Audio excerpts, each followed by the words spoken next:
Wa kana haqqan alayna nasrul mu'minin. Allah айтат, биздин жоопкерчилигибизде милдет момундарга жардам берүү. Биздин жоопкерчилигибизде милдет момундардын жашоосунун ийгилиги, жашоодо сыйлуу, даражалуу болуу, аларга жардам берүү биздин милдетибиз дейт Алла Таала.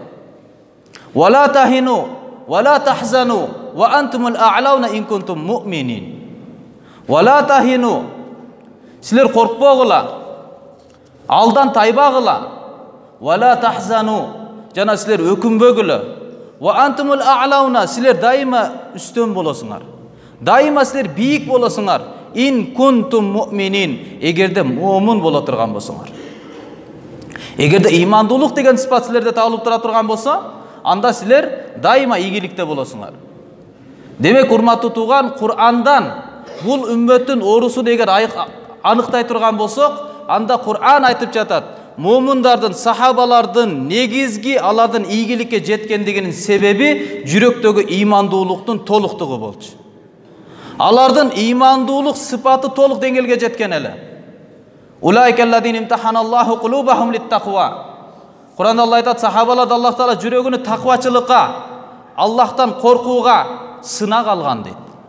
Мына ошол деңгел, имандуулук аларда толук болгондуктан, жакшылыкка чакырып, жамандыктан кайтаруунун негизинде алардын иманынын талабы толук келгендиктен, аларга Алла субханаху ва таала толук аларга ийгилик берген эле.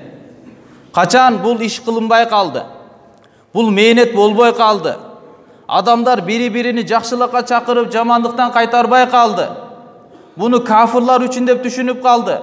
Мусулмандар буга муктаж эмеспиз, мен намаз окуйм, жумага барам, мага айтасыңбы, бар тетиги орыска айт, бар тетиги кафырга айт, арак ичип жүргөнгө айт, мен жакшы элемин деп түшүнүп калды. Имандын мээнетин имандуулар үчүн эмес, кафырлар үчүн деп түшүнүп калгандан кийин имандуулардын төмөндөө даражасы башталды. Жашоодон бардык нерсе кетти. Алла менен болгон мамиле бузулгандан кийин махлуктардан таасирленүү башталат. Алладан коркпосо көзгө көрүнгөн нерседен корко баштайт.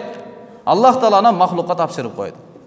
Эмнеге таянсаң, акчаңа таянасыңбы, илимиңе таянасыңбы, көптүгүнгө таянасыңбы, мына эми ошол аркылуу эми жашооңду бүтүрүп ал, маселеңди бүтүрүп алды. Ошондуктан урматтуу туугандарым, Мухаммад саллаллаху алейхи ва салламдын заманасындагы пайгамбарыбыз саллаллаху алейхи ва салламдын жакшылыкка чакырып, жамандыктан кайтаруудагы эң негиз болгон бул инсандардын жүрөктөгү Алла, акырет, пайгамбарга болгон байланышын өстүрүү, өнүктүрүү болчу. Ошол негизде алар дүйнө жана акыреттин ийгилигине жетишкен.